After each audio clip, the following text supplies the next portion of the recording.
নমস্কার বন্ধুরা, জ্যোৎস্না রীতি কথায় আইটি নতুন পর্বে তোমাদের সকলকে স্বাগত জানাই। বন্ধুরা, তোমরা কি ক্রমাগত সমস্যার সম্মুখীন হচ্ছ? যে কোনো কাজ শুরু করার আগে ভাবছো যে তোমার ক্ষতির সম্মুখীন হতে পারে? তাহলে বন্ধুরা, আর চিন্তার কোনো কারণ নেই। প্রত্যেক মঙ্গলবার শ্রী হনুমানজির পুজো করো এবং পুজো সংক্রান্ত কিছু টোটকা ব্যবহার করো, তাহলে দেখবে তোমাদের সমস্ত সমস্যা দূর হয়ে যাচ্ছে। তাহলে আসো বন্ধুরা, আজকের পর্বে সেই সমস্ত সমস্যার সমাধান সম্পর্কে জেনে নিই। কেমন লাগলো অবশ্যই কমেন্টে তোমরা জানাবে, আর পাশে যে বেল আইকনটি রয়েছে তাতে অবশ্যই প্রেস করে রাখবে, যাতে পরবর্তী ভিডিও নোটিফিকেশন সবার আগে তোমাদের কাছে পৌঁছে যায়। বন্ধুরা, হিন্দু ধর্মের সপ্তাহের 7টি দিনই কোনো না কোনো দেবতা বা দেবীর উদ্দেশ্যে উৎসর্গ করা হয়। মঙ্গলবার তেমনি ভগবান হনুমানের পুজোর জন্য উৎসর্গ করা হয়েছে। কথিত আছে যে এই দিনে যে ব্যক্তি সত্যিকারের মন দিয়ে বজরংবলীর পুজো করে, তাকে স্মরণ করে এবং তার সমস্ত মনোবাঞ্ছা পূরণ হয়।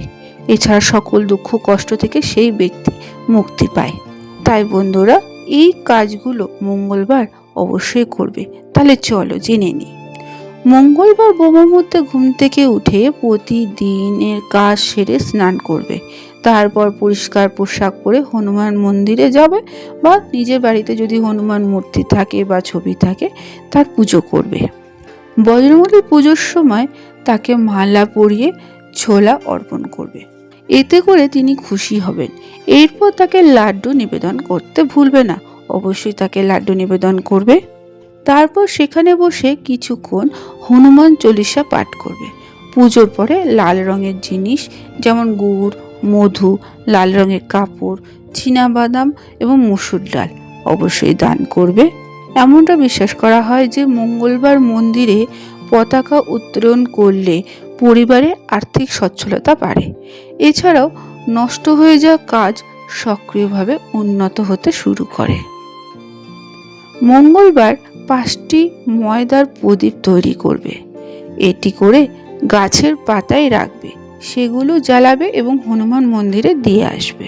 পিতৃপক্ষের সময় বাড়ির উত্তর পূর্ব কোণে ঘিয়ের প্রদীপ জ্বালাবে। এতে পিতৃপুরুষরা খুব দ্রুত সন্তুষ্ট হবে। তারা বংশধরদের সমস্ত ইচ্ছা পূরণের জন্য আশীর্বাদ প্রদান করতে পারে।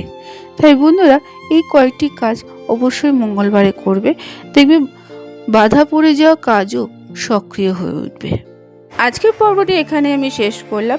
এতক্ষণ আমার চ্যানেলটির পাশে থাকার জন্য এবং ভিডিওটি দেখার জন্য তোমাদেরকে অসংখ্য ধন্যবাদ।